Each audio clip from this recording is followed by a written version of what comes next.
Hello and welcome back to ERU, where we round up the biggest results and talking points from across the weekend in European football. Joining me today, it's Michael McCubbin, Mystic Mike, who nearly predicted the correct result in Barcelona versus Atleti. It was 0-0. He predicted 1-1. Disappointing game, McCubbs. Yeah. Oh yeah, massively. I think I predicted basically what the game was going to be like, which was incredibly boring. And yeah, Atleti just kind of frustrated Barca, didn't they?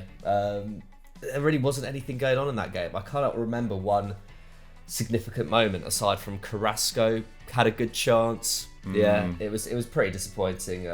Made slightly better by the Real Sevilla game, which was a lot more action-packed, wasn't it? But ultimately, yeah, the La Liga title race stays the same going into those final three games. So yeah, really exciting. Going into those final three games in Spain. A little bit disappointed that Sevilla didn't win, because that would have given them an outside chance, and it would imagine Sevilla, being 2 or 3 points off with a game to go. That would have been really fun to witness. But yeah, c'est la vie. I'm gonna be tuned in very closely to La Liga in the coming weeks. Absolutely. There was one messy run which was epic, but other than that, didn't have much about it. But anyway, let's get into the more interesting topics, because there was plenty going on across European football this weekend. And we are kicking off with our story of the week, which was actually brought to our attention last week, but we thought we'd cover a bit more light on it this week, which is the fact that Robert Lewandowski might want to leave Bayern Munich. I mean, what's the story here, McCubs? Yeah, I mean, there was a big report by ESPN last week, wasn't it, that Lewandowski is a potential target for both Man City and Chelsea. The 32-year-old has had another extraordinary season, hasn't he? 46 goals in 38 games. Apparently both clubs are believe a 60 million euro bid could interest Bayern. I'm not personally buying this. It just seems a bit too far-fetched, but his contract at the Allianz expires in 2023. And this apparently has something to do with it. I think he's angling for a better deal. Sport Bild wrote last week that Pini Zahavi, Lever's agent, is keen on engineering a move to the Premier League, with the player reportedly unhappy that Bayern aren't willing to offer him an extension and a pay rise. But yeah, it probably is just a ploy to get that extension. I think Bayern will be, as we've seen, although they are an incredibly well-functioning side, Lewandowski is the one position, or the centre-forward position is the one position where they don't really have top-quality backup.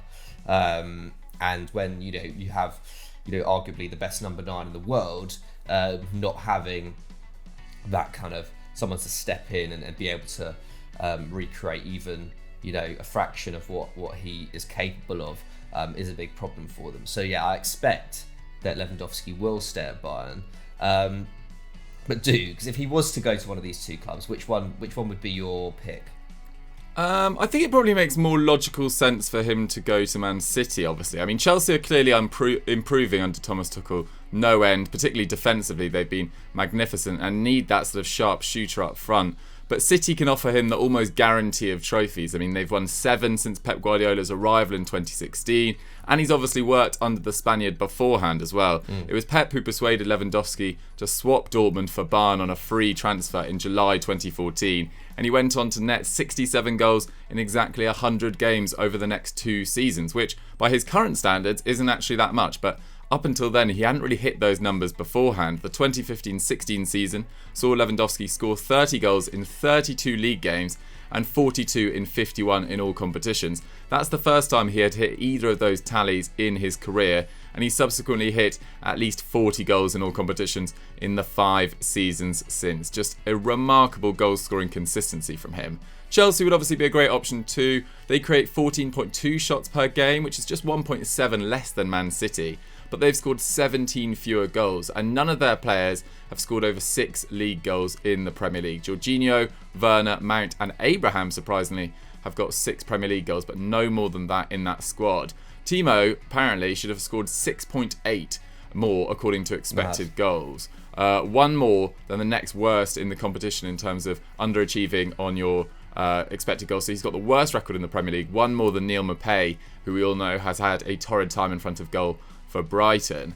In the meantime, though, Lewandowski transfer or no transfer, I kind of agree with you. I don't see this happening at all. I think it's just a ploy to get that contract extension. But in the meantime, he's got a massive few weeks. He obviously picked up that injury a few weeks ago. He's come back in great goal-scoring form.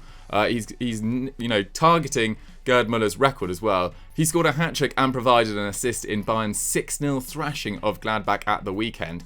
He's now scored 39 league goals this season. He's got 2 games to score the 2 goals he needs to top Gerd Muller's record, and what an achievement that would be. So I'm with you. I can't see this transfer happening, but best of luck to Lewandowski going for that record. A piece of history that will probably never be topped again, or at least not for the next 20-30 years. So it would be a hell of an achievement. So we can't see Lewandowski leaving, but go for that record, Lewa. You can do it. We're backing you at EFD. Let's move on to our results of the week. So for our results of the week, first of all, I think we need to congratulate Bayern on securing the Bundesliga title, but they couldn't have done it without Borussia Dortmund, who beat Leipzig on Saturday. This comes from @Rasha.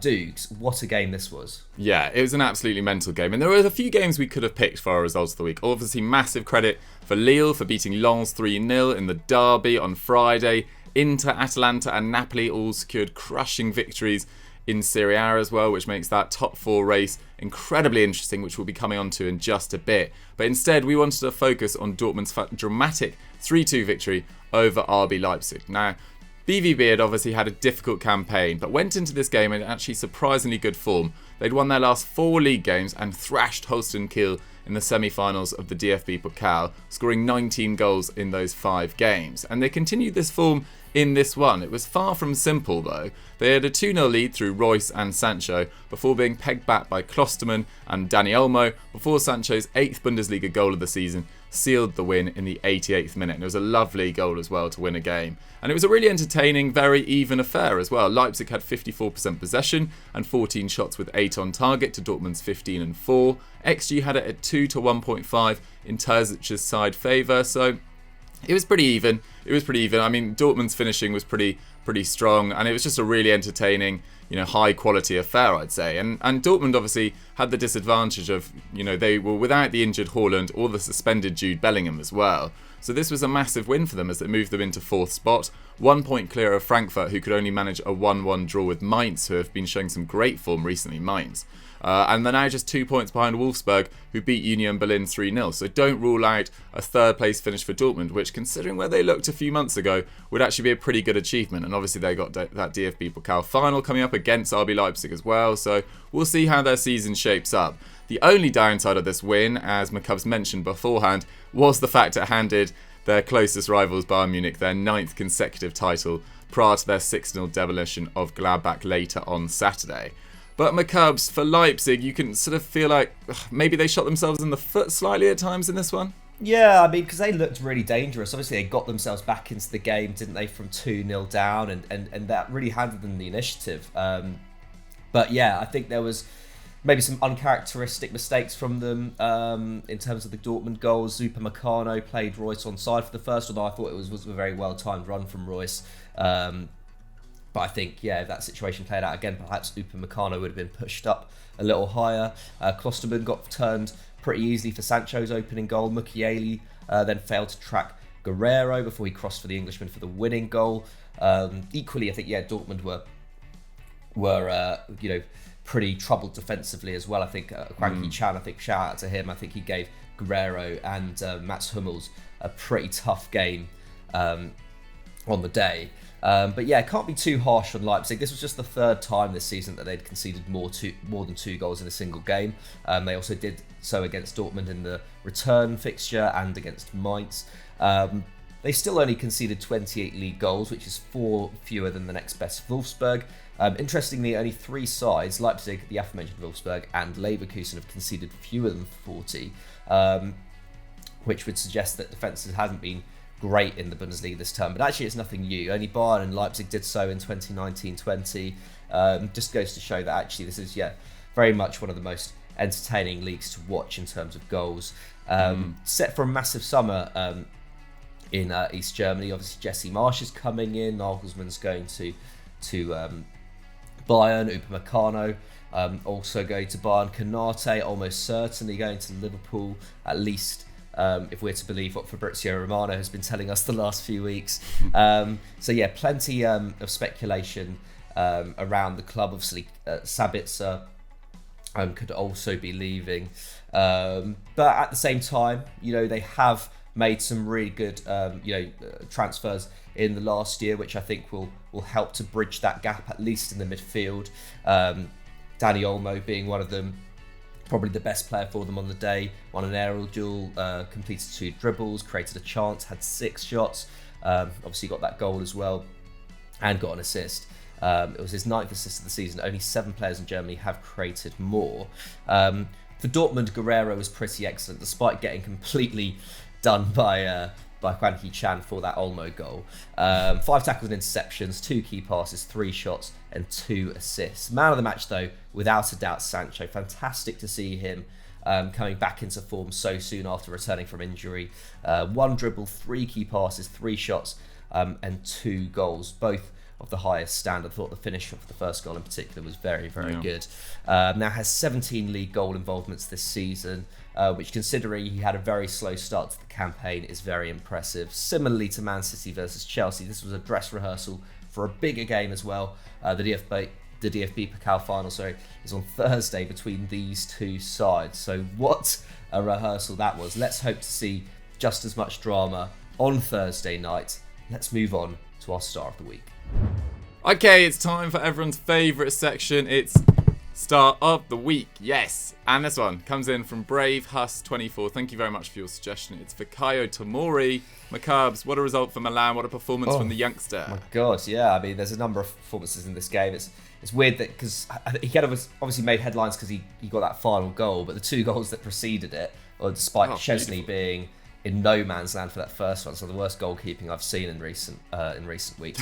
Like hats off to Brahim Diaz and Rebic first of all. But yeah, Tomori was a massive part of keeping that backline so solid and frustrating this Juve side. He completed 5 tackles and interceptions. He made 8 clearances. He won 2 aerial duels. Obviously got the goal as well, an excellent header from that Çalhanoğlu free kick. But he's been magnificent since arriving in January, hasn't he? He's played the full 90 minutes in the Rossoneri's last 10 league games, averaging 3.2 tackles and interceptions per 90, averaging over a block, 3.2 clearances as well. So all very solid numbers. But I think the main thing is the fact that, he's been able to break into that side alongside Simon Kjær. They've clearly got a very good understanding, and it's just been great to see a player adapt to a new team in a new league so quickly, especially considering he'd played no football whatsoever pretty much in 6 months leading up to the move. And it now begs the question, where has he been in the conversation for the England squad? Because obviously centre-back is not one of Gareth Southgate's strongest positions, and yet we've not really heard about him in the conversation for it. I'd suggest that he should probably go to the Euros on form alone. Obviously, there are those 3 extra spaces that have opened up in the squad, aren't there? Harry Maguire, obviously that was quite a worrying injury against Aston Villa, so potentially another space open in that sense. And obviously Milan are hopefully going to be looking to tie him down for 28 million euros in the summer. There's been a little bit of kind of contrasting reports in recent weeks, I feel, as to whether they can afford that fee, but let's hope they can, because he's fitted in so well at the San Siro. But Dougs, let's get back to the kind of matter at hand, which is the Serie A top 4 race, because Juve could be dropping out of it. I got a message earlier, or a tweet earlier, saying how I'm now the cursed, I'm a cursed Mike or whatever, because I backed Pirlo on Friday in Continental Club, although I did say he would be sacked if they didn't get top 4. I did also, was reminded that I did also back Setien a week before Barcelona lost 8-2 to Bayern Munich last summer. So maybe I'm just bringing bad fortune on these managers. But yeah, I mean, the last few weeks in Serie A is going to be massive, and it's particularly for Juve, because, it would be an absolute disaster if they didn't qualify.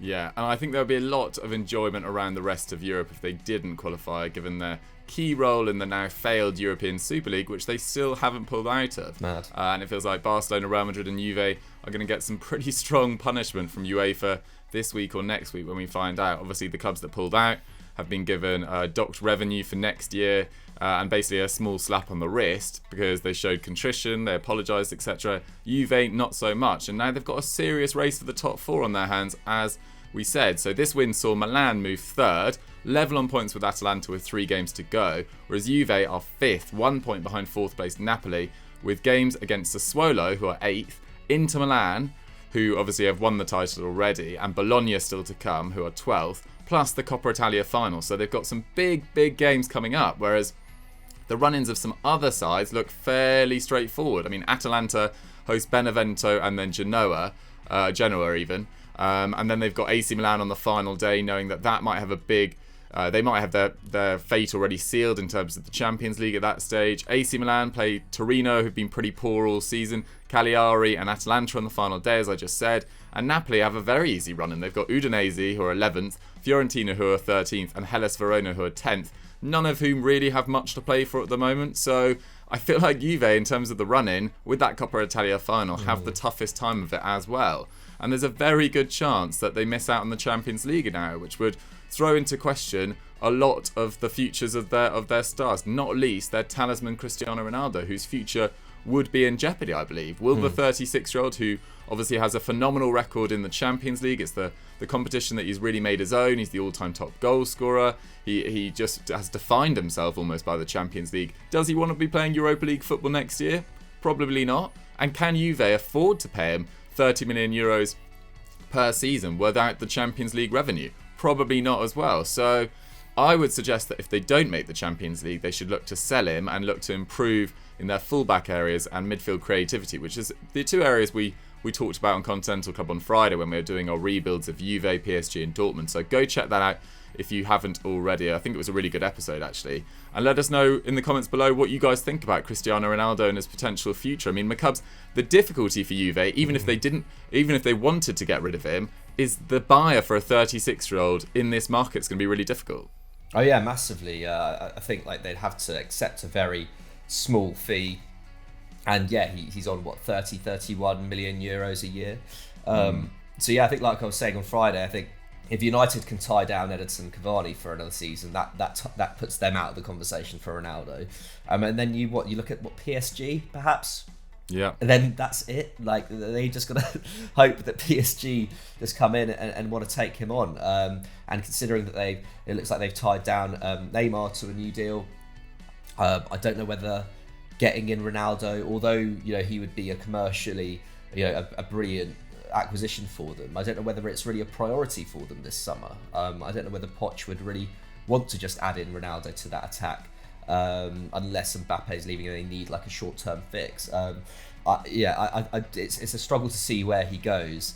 But yeah, it's potentially worrying times for Juve, isn't it? Absolutely. Yeah, I'm trying to think of other clubs that need a striker. I mean, obviously Chelsea do. It feels unlikely that he'd go to Chelsea. They are probably going to target younger players. Looking at their model over the last 2-3 years, they tend to target sort of 20-year-olds to 24-year-olds with higher sell-on value. Man City obviously are looking for a striker as well, but I don't think he's going to go to Man City given his ties with United.